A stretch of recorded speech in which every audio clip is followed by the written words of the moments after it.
মোহনবাগানের fans group মেরিনাস অনসাইডের বিশেষ অনুষ্ঠান, কার্যত বলা চলে মোহনবাগানীদের মিলন উৎসব। রবিবার শরৎ সদনে হয়ে গেল মেরিনাস অনসাইড ফ্যান্স গ্রুপের বার্ষিক এই অনুষ্ঠান।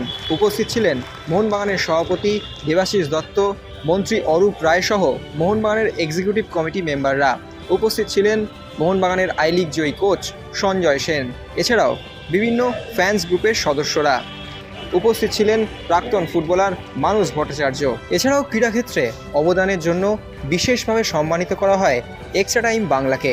সব শেষে সঙ্গীত শিল্পী রূপঙ্কর বাগচির গানের মাধ্যমে আরও জমজমাট আকার নেয় গোটা অনুষ্ঠান। সব মিলিয়ে মোহনবাগানীদের এই মিলন উৎসব ছিল জমজমাট। প্রসঙ্গত মেরিনাস অনসাইডের এটা প্রথম বছরের উৎসব, তাই সব মিলিয়ে গোটা উৎসব যেন ছিল একটা আনন্দের আবহের মধ্যে।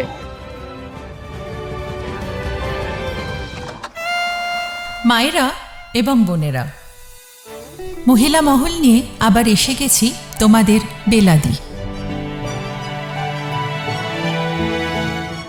মোহনবাগান ইস্ট বেঙ্গল খেলা, এখন মোহনবাগান ইস্ট বেঙ্গল খেলায় লাস্ট দুটো ম্যাচ খারাপ হয়েছে, কিন্তু জেনারেলি আমরা এখন এতটা এগিয়ে আছি না, সেই জন্য মোহনবাগান সমর্থকরা অনেক বেশি যায়, ম্যাটাডোর করে যাচ্ছে।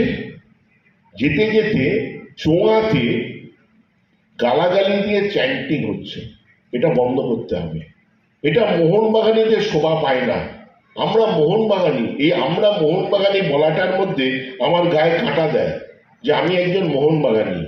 আপনি ভাবুন তো, আপনার মা বা আপনার বোন বা আপনার দিদি বেরিয়েছে, পাশের গাড়িতে করে যাচ্ছে, তারা শুনছে মোহনবাগানের ফ্ল্যাগ লাগিয়ে মোহনবাগানের সমর্থকরা চোঙাতে এই ধরনের বক্তব্য চ্যান্টিং করছে, যে ভাষা আপনারা জানেন, সে ভাষা আমার মুখে আনবো না। তো আপনারা সেইটাকে কি আপনারা নিজেরা অ্যাকসেপ্ট করেন? আপনারাও করবেন না। ঠান্ডা মাথায় চিন্তা করুন, আপনারা এইগুলোকে চেষ্টা করুন।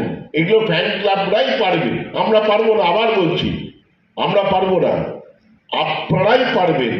আপনাদের সবার কাছে অনুরোধ করতে হবে, আপনাদের সমর্থকরাই তো আসছে, কারণ না কারণ ফ্যান ক্লাবের সমর্থকরাই ওই ম্যাটাডোরে আসছে। তাদেরকে বলতে হবে, ভাই আমরা মোহনবাগানী, চ্যান্টিং করো, তুমি চ্যান্টিং করো, ইস্ট বেঙ্গলের এগেনস্টে করো, নানা ধরনের চ্যান্টিং হয়। তোমাদের সৃষ্টি, তোমাদের ভিশন, তোমাদের ভাবনা আমাদের চেয়ে 100 কদম এগিয়ে আছে। তোমরা যেসব টিফো নামাও দেখার মতো, তোমাদের ভাবনা, হ্যাঁ আমাকে গালাগালি দিয়েও নামিয়েছো, আমাকে বিজয় মালিয়াকে এটিকে নিয়ে, কিন্তু সেটা ঠিক আছে, সেগুলো তোমরা করো। আবার যখন আমি এটিকে সরিয়েছিলাম, তখন আমার বাড়িতে এসে সবাই মালা পরিয়েছিল, মিষ্টি দিয়েছিল। আমি সেটাই মনে করি আমার সবচেয়ে বড় সাকসেস। তো আমি একটা কথাই বলবো, ভাই এটা তোমাদেরকে দায়িত্ব নিতে হবে। এই অনসাইড, ভাই তোমরা এই ধরনের প্রোগ্রামে আমি নেক্সট বার আসবো যদি দেখি তোমরা এই 1 বছরে কোনো কংক্রিট স্টেপ নিয়েছো এটাকে বন্ধ করার জন্য।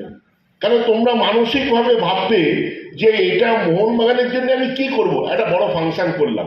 এখন ফ্যান ক্লাবরা সবাই ফাংশন করে, কিন্তু মোহনবাগানীরা যদি এই ধরনের একটা কাজ করতে পারে, চেষ্টা করা, আমি বলছি না ইরাডিকেট হয়ে যাবে, বন্ধ হয়ে যাবে পার্মানেন্ট, হয়তো কিছুটা হবে, কিন্তু যতটা কমানো যায়।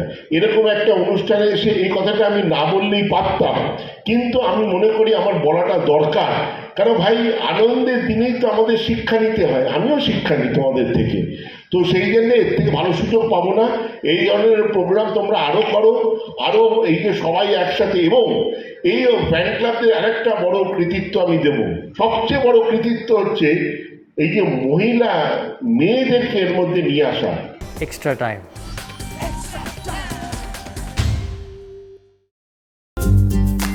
লেটেস্ট নিউজ আর এক্সক্লুসিভ ভিডিওর সঙ্গে আপডেট থাকতে এখনই সাবস্ক্রাইব করুন আমাদের ইউটিউব চ্যানেল। বেল আইকনে ক্লিক করতে ভুলবেন না যেন।